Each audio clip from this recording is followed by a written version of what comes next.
Imaginemos un país de la Unión Europea con unos 20 millones de habitantes, con una economía que nunca ha ido del todo bien, con problemas endémicos de corrupción y en el que se alternan en el poder desde hace mucho tiempo un partido de centro-izquierda y un partido de centro-derecha. Imaginemos que entre estos dos partidos que han tenido el poder durante mucho tiempo han podido ir nombrando a los miembros del Tribunal Constitucional, porque unos los nombra el Senado, otros los nombra el Congreso y otros los nombra la Presidencia. Este país tiene una estructura de república, es decir, que tiene por un lado un parlamento elegido en elecciones parlamentarias, por otro lado un presidente de la República elegido en elección directa a 2 vueltas. Imaginemos que en este país, donde estos dos partidos se han ido alternando en el poder, en algunas ocasiones teniendo que apoyarse en un tercer partido para formar una coalición, para tener una mayoría clara, en tiempos recientes estos dos partidos se han tenido que unir para poder mantenerse en el poder a nivel de gobierno, a nivel de formar una mayoría en el Parlamento. Y evidentemente uno de los dos partidos siempre tiene la presidencia.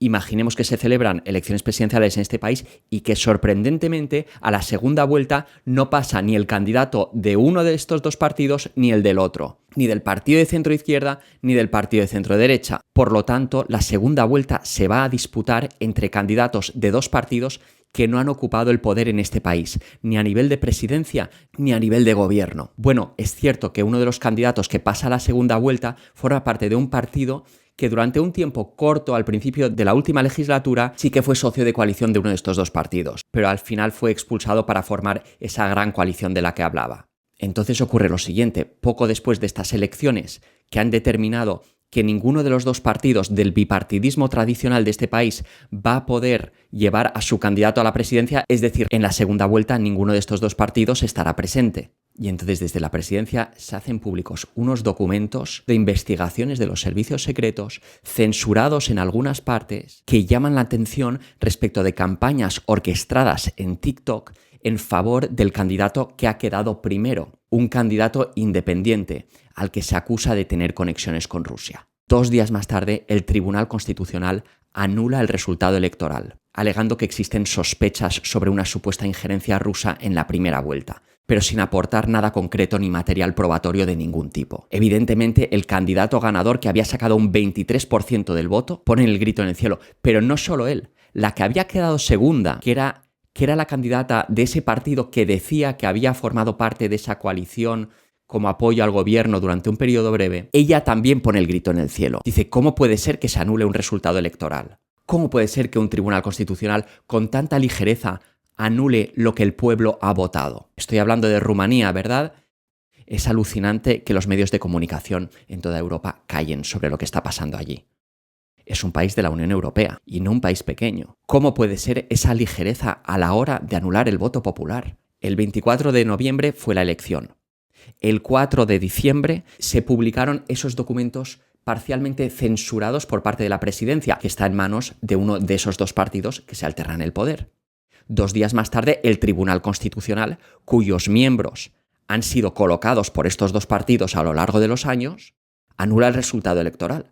Eso fue el 6 de diciembre. El 12 de diciembre, el medio de comunicación de periodismo de investigación rumano más prestigioso, o formado por el equipo de periodistas de investigación más prestigioso, porque en el pasado, cuando formaban parte de otro medio de comunicación, habían destapado un enorme escándalo en torno al uso de desinfectantes diluidos en los hospitales, que había tenido trágicas consecuencias en Rumanía. Esto llevó a la dimisión del ministro o ministra de Salud en su momento. Estos investigadores, en el medio de comunicación llamado Snoop.ro, destaparon que la campaña de TikTok en cuestión, que había consistido básicamente en gastar 100.000 euros para promover que TikTokers populares hicieran vídeos que no tenían referencia directa a ningún candidato, pero que sí que quizás hacían hincapié en un voto de protesta, pues bien, revelaba en sus investigaciones este medio de comunicación independiente que quien había financiado esta campaña de TikTok era una empresa de comunicación de Bucarest llamada Kensington,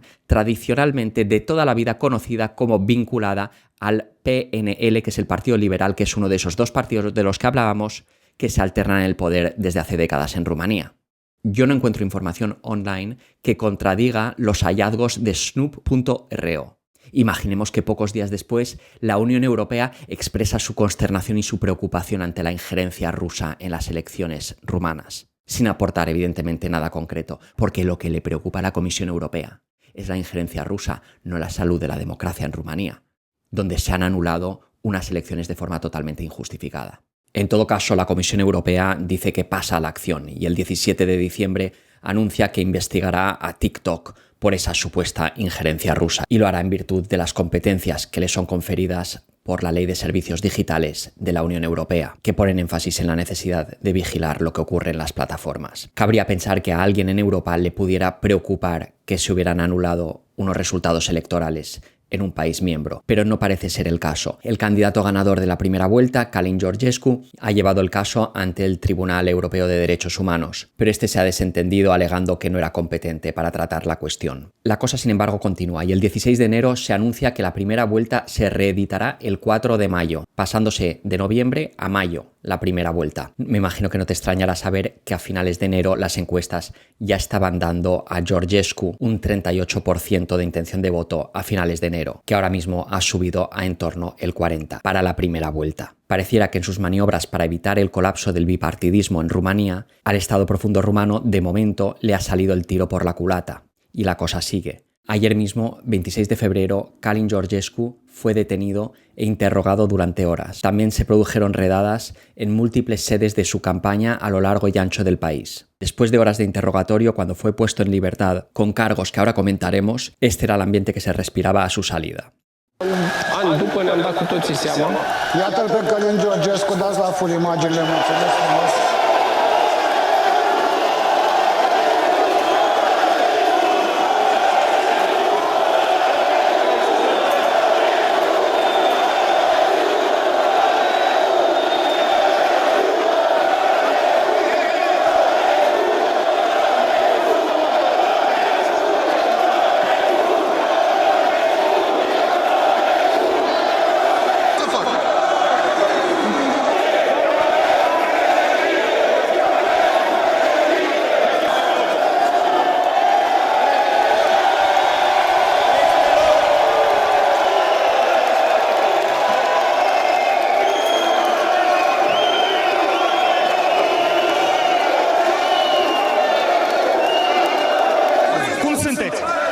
Foarte bine, nu mă surprinde nimic.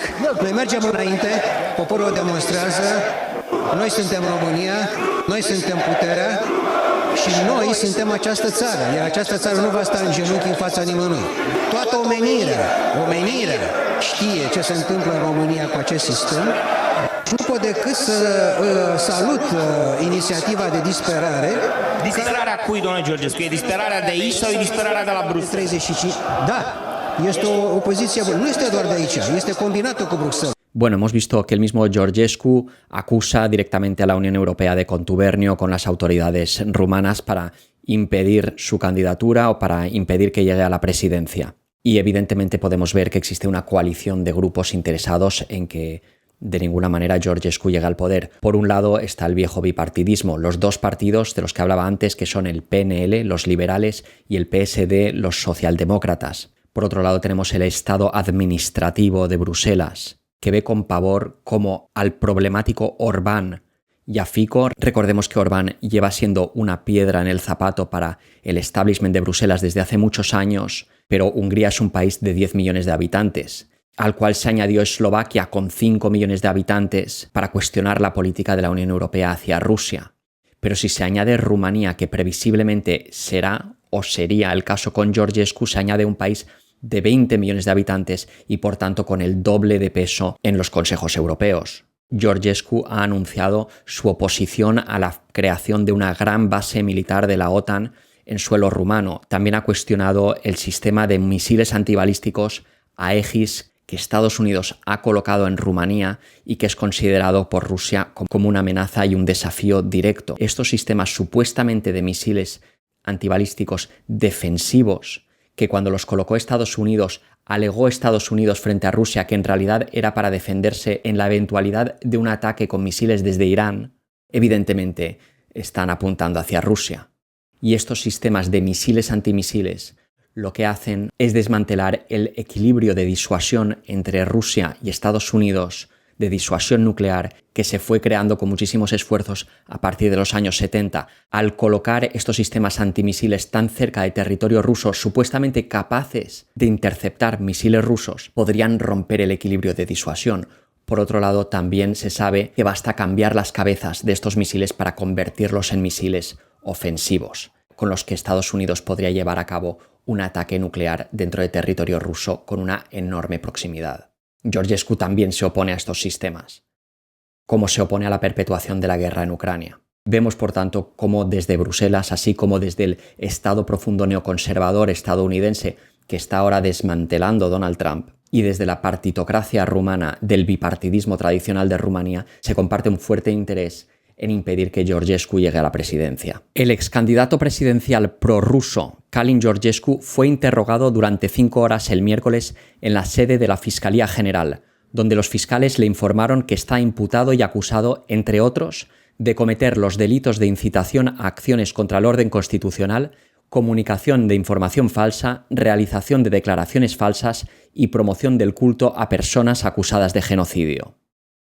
Son cargos un tanto vacuos. La última parte, la de promoción del culto de personas acusadas de genocidio, se refiere a que supuestamente en algunas declaraciones él ha defendido a personas que estuvieran en el poder en Rumanía durante la Segunda Guerra Mundial y que estuvieran aliadas con los nazis. No conozco estas cuestiones en profundidad, tampoco me parece relevante. Esto lo estoy leyendo en la traducción automática al español de Google Chrome, de un medio de comunicación de una televisión 24 horas rumana. Notaréis que no se trata de un medio que parezca muy disidente, ya que ellos directamente tildan a Georgescu de prorruso. Pero hay una parte aquí más interesante del artículo. ¿Qué dice Elena Lasconi, que había pasado la segunda vuelta junto a Georgescu? Ella era la candidata del partido USR, Unión por la Salud de Rumanía, que había servido de socio de coalición a los liberales al principio de la última legislatura. ¿Qué dice ella, que había pasado la segunda vuelta junto a Georgescu, respecto de la detención ayer de Georgescu y lo que está pasando? Es necesario que los fiscales salgan y aclaren qué está pasando en el caso Profeta del Armario. Entiendo que se refiere al profeta del armario, debe ser Georgescu, que de alguna manera pues es un líder que se le considera profético, pero que está escondido en un armario, algo así. No sé exactamente, debe ir por ahí la cosa. En todo caso, ella dice, es necesario que la Fiscalía salga a la luz pública y aclare lo que está sucediendo en el caso del profeta del armario. El presidente de la USR añadió que la Fiscalía General también debe dar explicaciones, sin presentar pruebas contra Călin Georgescu, pero todas las instituciones de Rumanía deben tener un portavoz que se comunique constantemente con los ciudadanos. Hemos llegado al punto en el que nos encontramos porque las instituciones no han hablado con los ciudadanos y porque no se han explicado las cosas públicamente. Se cancelaron las elecciones y nadie nos explicó nada. Digo que es hora de que las instituciones vuelvan a abrirse a los ciudadanos. Es normal que las personas se enojen si no se les habla. En este caso se necesitan explicaciones claras y contundentes por parte de la Fiscalía que reconstruyan la confianza en las autoridades. No digo que lleven las pruebas a la plaza pública, sino que nos digan qué están haciendo, qué han descubierto que es dañino. Lo que digo es exactamente lo que establece la ley. Las instituciones deben tener un portavoz, incluida la Fiscalía, que debe comunicarse constantemente con los ciudadanos. El silencio institucional ha generado ira y es hora de decir basta. Es hora de dialogar, escribió Elena Lasconi el miércoles en Facebook. Y esto lo dice su adversaria. Abajo vemos que Georgescu fue puesto bajo control judicial durante 60 días y no se le permite salir del país. Durante el periodo de revisión judicial de 60 días, al ex candidato presidencial se le prohíbe salir del país y crear cuentas en redes sociales. Entonces, recapitulemos. En Rumanía, desde hace un par de décadas, y aunque ha habido algunos cambios en las configuraciones y nombres de los partidos, básicamente se alternan en el poder los llamados liberales y los llamados socialdemócratas. Ambos han acabado formando una gran coalición en el periodo más reciente. Y cuando se han realizado elecciones presidenciales, ninguno de estos dos partidos ha sido capaz de colocar a su candidato en la segunda vuelta, generando el peligro de que ganase no solo alguien que fuera externo a estos dos partidos, sino que ganara un candidato realmente externo al sistema. Y para terror de Bruselas y del Estado profundo de Washington, podía ser alguien que estuviera en contra de perpetuar la guerra en Ucrania y que se opusiera a toda la trayectoria de confrontación con Rusia que trae la Unión Europea y de la que se ha hecho partícipe a Rumanía a lo largo de por lo menos los últimos 10 años. Si buscáis información en los grandes medios europeos, no encontraréis prácticamente nada sobre esta cuestión. No se está tratando, entiendo yo, en los telediarios, y digo entiendo porque yo no miro los telediarios, pero sí veo las portadas y los titulares de los grandes medios, allí no aparece. Sí que se ha mencionado en el Financial Times, en Político, pero no es primera plana. Y sin embargo, estamos hablando de algo tremendamente grave. La anulación de un resultado electoral es algo tremendamente grave. Instrumentalizar los tribunales para impedir que el candidato más popular no pueda presentarse nuevamente es algo tremendamente grave. Y evidentemente sabemos que estas tácticas muy posiblemente serán contraproducentes. Recordemos que esto es exactamente lo mismo que pasó con Donald Trump en el año 2016. Se acusó a su campaña de beneficiarse de una supuesta injerencia rusa que nunca se demostró. Trump acabó ganando aquellas elecciones. La instrumentalización de esa supuesta injerencia rusa le persiguió a lo largo de su primer mandato y ahora ha vuelto a ganar. No es de extrañar que en el discurso demoledor del vicepresidente J.D. Vance ante los congregados en la Conferencia de Seguridad de Múnich, Vance sacara la cuestión de la erosión de la democracia en Europa. A nivel de la libertad de expresión también mencionó la cuestión de las elecciones en Rumanía. Evidentemente la administración Trump, que ha vivido estas maniobras en sus propias carnes, no es muy favorable a que se lleve a cabo este tipo de injerencia en los procesos democráticos. Porque esto sí que es injerencia en los procesos democráticos, no la financiación de una campaña en TikTok. Porque si me apuras, aunque los rusos hubieran financiado esas campañas en TikTok y aunque no hubieran contado con $100.000 para esa financiación, aunque hubieran sido $10 millones, solo desde una perspectiva profundamente antidemocrática, se puede suponer que las mentes del pueblo rumano hubieran sido aturdidas por esas campañas hasta el punto de hacer que el resultado electoral careciera de legitimidad. En los procesos electorales, las personas se exponen a todo tipo de propaganda. En este caso, además, el candidato Georgescu había anunciado una campaña de coste cero. No tenía grandes vallas publicitarias, no tenía espacios en las televisiones, no participó en los debates electorales y, sin embargo, tuvo ese enorme éxito. Entonces, aunque hubiera recibido algún tipo de respaldo desde el exterior, que al parecer no es en absoluto el caso, aún así probablemente hubiera estado a nivel de financiación y a nivel de presencia mediática, habría estado compitiendo en inferioridad de condiciones con sus rivales. Pero el sistema tratará de ser puntilloso con sus mentiras y trata de hacer que prevalezca la letra pequeña por encima del espíritu de la ley, y siempre con un enorme sesgo.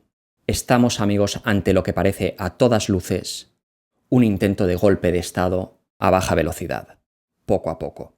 Pensemos en lo que ha ocurrido.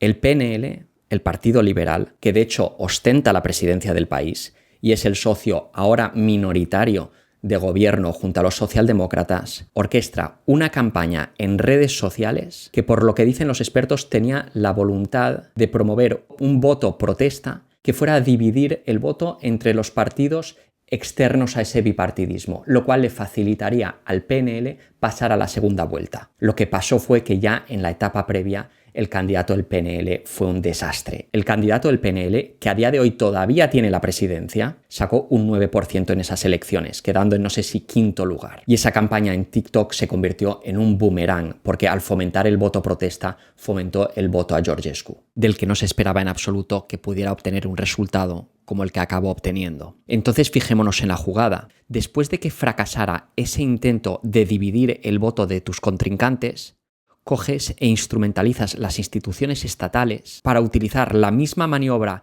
que pusiste en marcha tú como arma arrojadiza para acusar a quien finalmente acabó ganando de haber hecho trampa al servicio de una potencia enemiga. Porque al fin y al cabo instituciones como el Tribunal Constitucional, cuyos jueces han sido nombrados históricamente por el PNL y por los socialdemócratas, al dar por válidas acusaciones que salen de los servicios secretos y que están fuertemente censuradas además, porque qué duda cabe que las partes censuradas del texto hacían mención precisamente de la empresa Kensington, que financió esas campañas de TikTok y que es la empresa que tradicionalmente utiliza para sus campañas de comunicación el Partido Nacional Liberal. Estamos ahora mismo ante una situación muy peligrosa en Rumanía. No sabemos qué camino va a tomar esto. Puede ser que se impida que Georgescu se vuelva a presentar a las elecciones. En ese caso, ¿cómo reaccionará la ciudadanía rumana?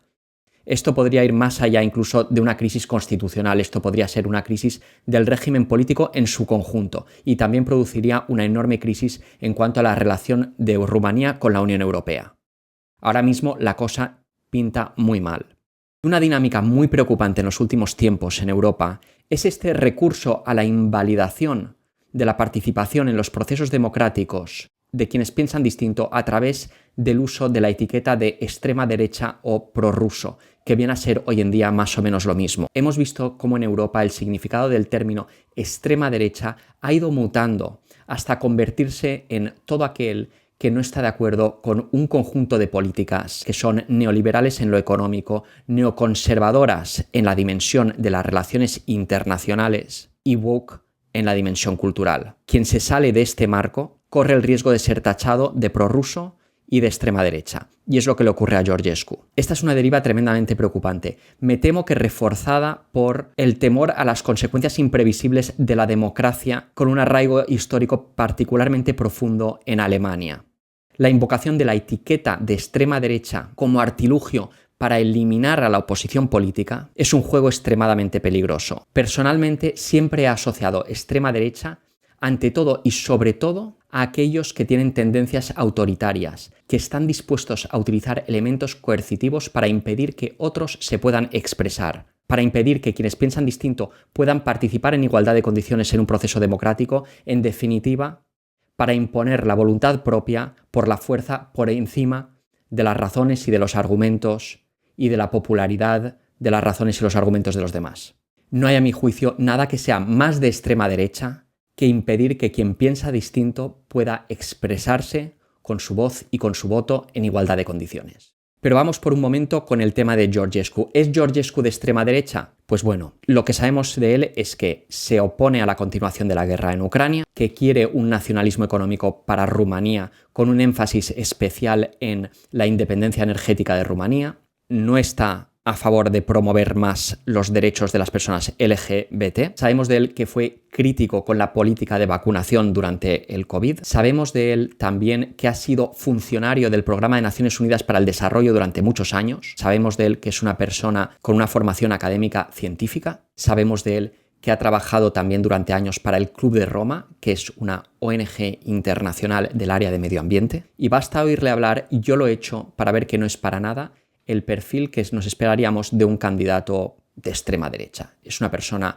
que habla de una forma muy pausada, muy razonada, y que estemos de acuerdo con lo que dice o no, no dice nada que pueda constituirse como un atentado en esencia a los derechos humanos, ni nada por el estilo. Si para ti estar en contra del matrimonio homosexual es suficiente para tachar a una persona de ser de extrema derecha, estamos en desacuerdo.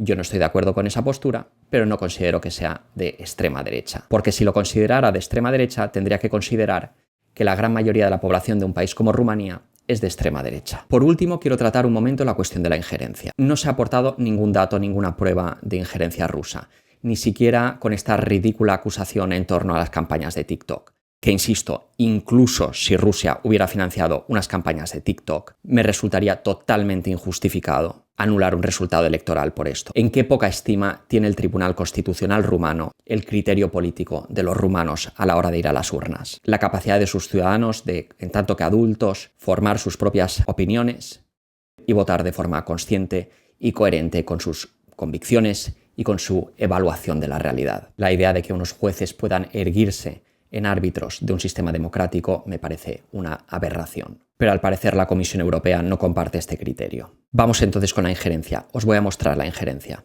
Aquí tenemos un documento desclasificado de los Estados Unidos de América. Es un informe sobre el fondo para contrarrestar la influencia rusa. Básicamente se trata de un fondo dotado de más de 1.000 millones de dólares que invirtió en contrarrestar la influencia rusa en Europa del Este y en el Cáucaso entre los años 2017 y 2021. Y muy rápidamente os voy a enseñar, esta es el área de influencia y Asia Central también.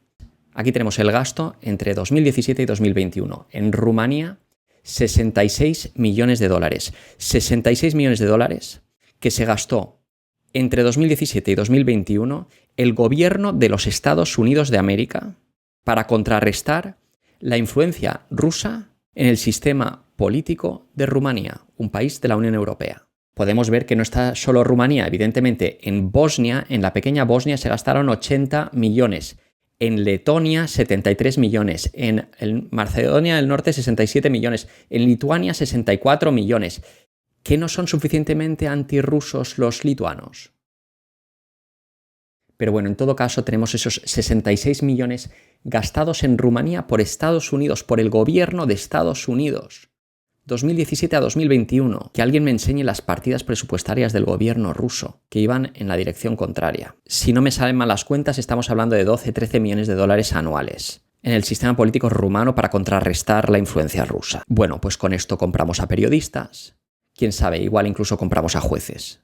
No voy a entrar en el gasto de la fundación de George Soros, ni otras fundaciones, digamos, del sector privado, pero que actúan al unísono con el gobierno americano que canaliza estos recursos para su visión geoestratégica. Una visión que evidentemente ahora ha cambiado, este gasto ahora se ha terminado. Pero imagino que cuando salga el próximo informe veremos que para los años 2022, 23, 24... pues estas cantidades continuaron y quizá aumentaran desde el inicio de la guerra en Ucrania. No me sorprendería. Entonces no hay ningún problema con la injerencia de Estados Unidos en el sistema político de Rumanía, que vemos aquí, un país de la Unión Europea, en el que abiertamente Estados Unidos dedica 66 millones de dólares a lo largo de 5 años para ejercer influencia política. Eso no supone un problema. Sin embargo, una supuesta injerencia rusa que no está demostrada, que no se sabe qué es, que no tiene rastro, es así que es un problema. Es el problema que justifica este otro problema, que es el problema de verdad, ¿verdad? Ay, amigos, qué triste situación. Qué triste situación para la Unión Europea. Qué triste que unos resultados electorales legítimos sean anulados por un tribunal arbitrariamente y que todos los medios de comunicación de Europa miren hacia el otro lado. Qué triste que todos los europeos miremos hacia el otro lado. Bueno, amigos, a modo de conclusión solo os puedo decir que habrá que estar muy atentos a esta situación en Rumanía. Yo personalmente voy a seguir atento a ella y voy a intentar en mis vídeos en los próximos meses ir de vez en cuando cubriendo los acontecimientos que se van a producir ahí porque me parecen extremadamente importantes. Me gustaría pedirte, si sabes algo de la situación de ahí, si eres rumano, o eres español residente en Rumanía y ves este vídeo, quién sabe, porque quizá alguien te lo pase, no dudes por favor en dejarme un comentario, en dejarme alguna pista, porque lo que he contado aquí lo he contado puramente con lo que he podido investigar yo por mi cuenta. Pero me gustaría escuchar la visión más desde dentro, de una forma más directa, y si me he equivocado en algo de lo que he dicho y lo sabes, no dudes en señalármelo. Todo lo que he dicho se basa en la información que he podido encontrar y lo que he podido interpretar con los elementos que tengo a mi alcance. Si he cometido algún error, estaré agradecido si me lo señaláis. Y sin más, ahora sí, a modo de conclusión, quiero pedirte que me pongas un me gusta y que me pongas un comentario si te parece sobre esta situación que estamos viviendo en la Unión Europea y en particular en Rumanía. Si has llegado aquí por primera vez, te recomiendo que te suscribas a este canal muy bueno para que el algoritmo también te presente mis vídeos en un futuro. También le puedes dar a la campanita, lo cual garantizará que tendrás acceso a verlos. Y nada más, me despido. Chao.